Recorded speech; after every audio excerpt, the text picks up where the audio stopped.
Before we move on, I want to make a statement about project management as it relates to this application.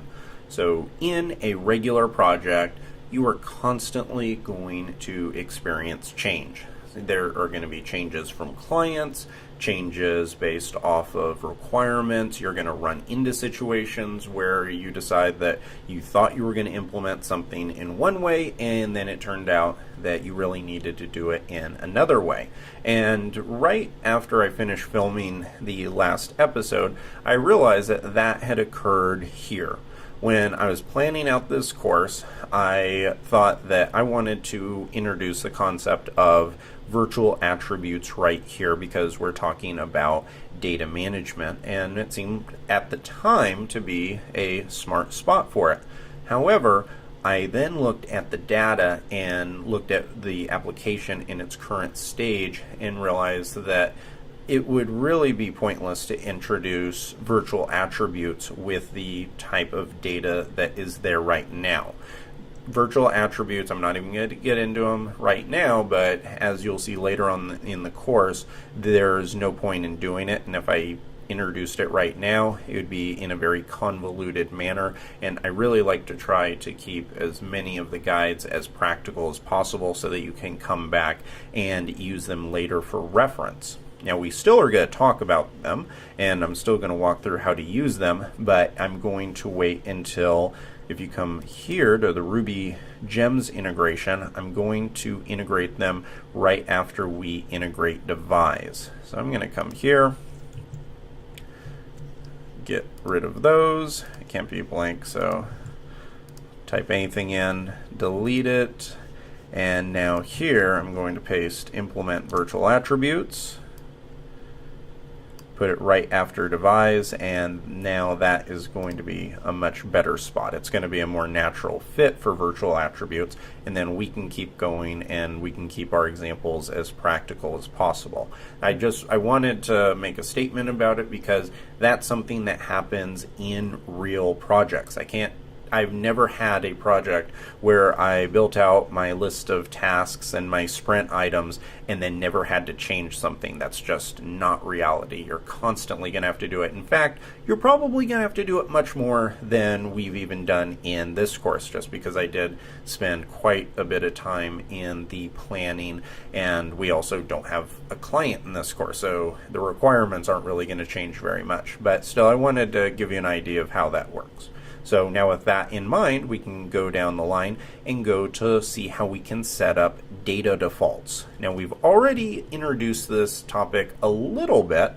If you come back to the application and open up the schema file, right here, our status, remember when we created our status, we gave it a default value of 0, which is the standard procedure when working with any type of enum. So that is one way that you can do it. And if you look at our migration files, let's see where we added that.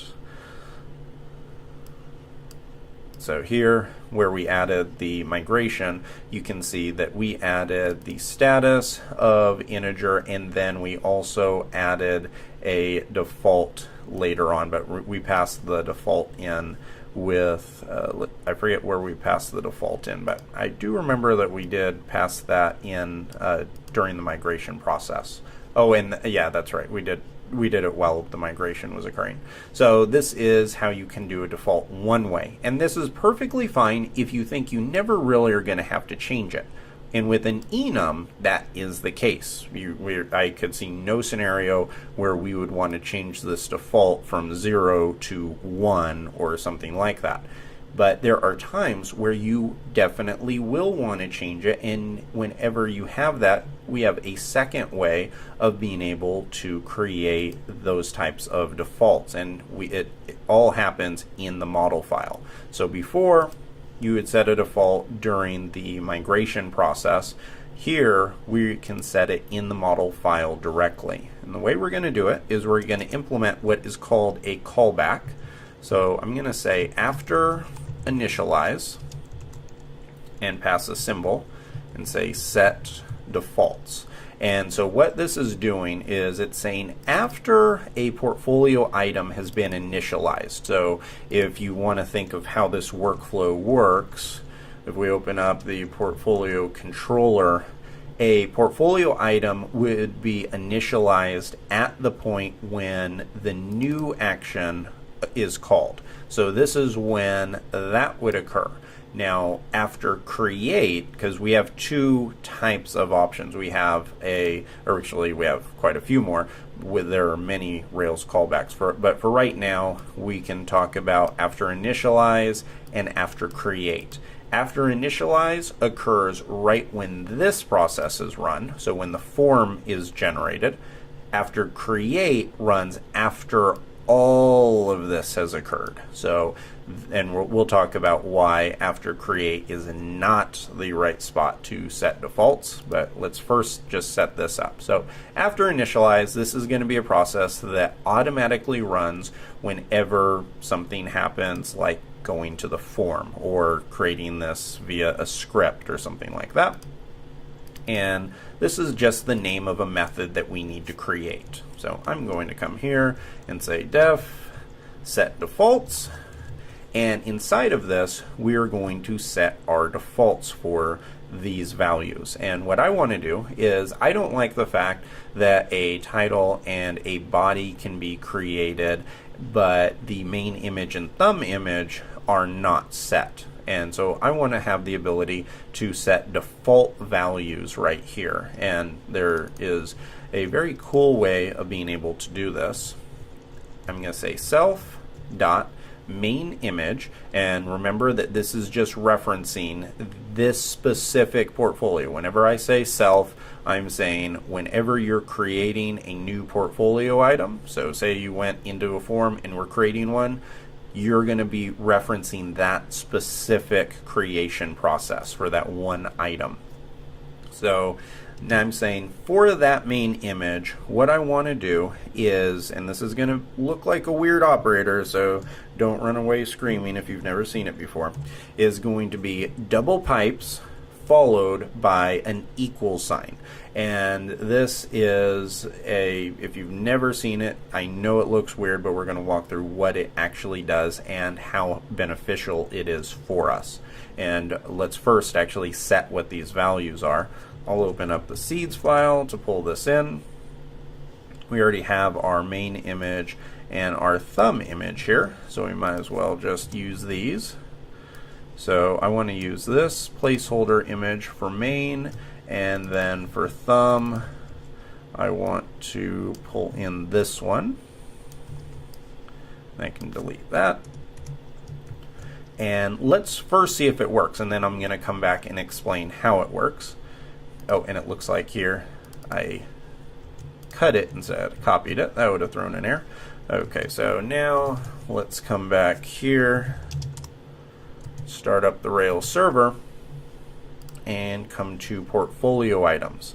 So with portfolio items before, whenever we created a new one, it would not have this image, and if you clicked on the show page, it wouldn't have that image either. But what we should do now is, when we create a new item, even though there's not even a spot to set the image, it should now set it automatically. So if I create one, I'll say my defaults, and subtitle can be anything, body can be anything.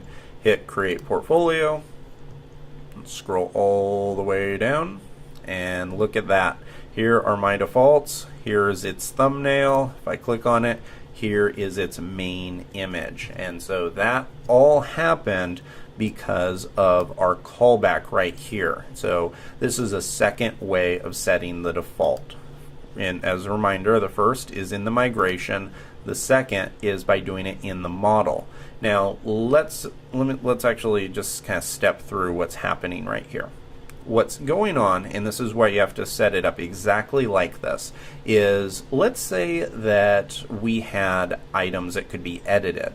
If I did a regular equals just like this, after initialize would actually override those values. So say that we were editing an item and it already had the images that we wanted. What would happen if we set this up like this is it would say, I don't care that you already have images in there that you want, I'm going to override them with these two items. That would be a very bad thing in many scenarios. What this does is this is essentially like a shortcut for doing something like this. This is a shortcut for saying if the item, so if self.mainImage is nil, then set self.mainImage to that. So this is essentially what is happening here. The little two-pipe operator right here, and this is a conditional equals, or this is going to be setting it only if the value is nil. So what's happening is if it opens up the form, it's going to look inside and it's going to say, okay, is the main image nil, or is it, or does it already exist? If it already exists, it skips this entirely. So we'll skip both of these and it says, we're good, we don't need to do anything because this already has an item, it already has something for main image and for thumb image. But if it comes to it and it initializes it and it says, oh wait, there are no main images. So it then says this is nil, so we need to shoot over and feed it this value. And then when it gets saved, this will run and it will be saved. So it's really just a shortcut way of doing exactly this right here, but you can do it in a single line. So that is how you can implement defaults in Rails, two different ways of doing it. If I type get status, add that in, say implemented image defaults for portfolio items. Now I can run get push, origin, data feature.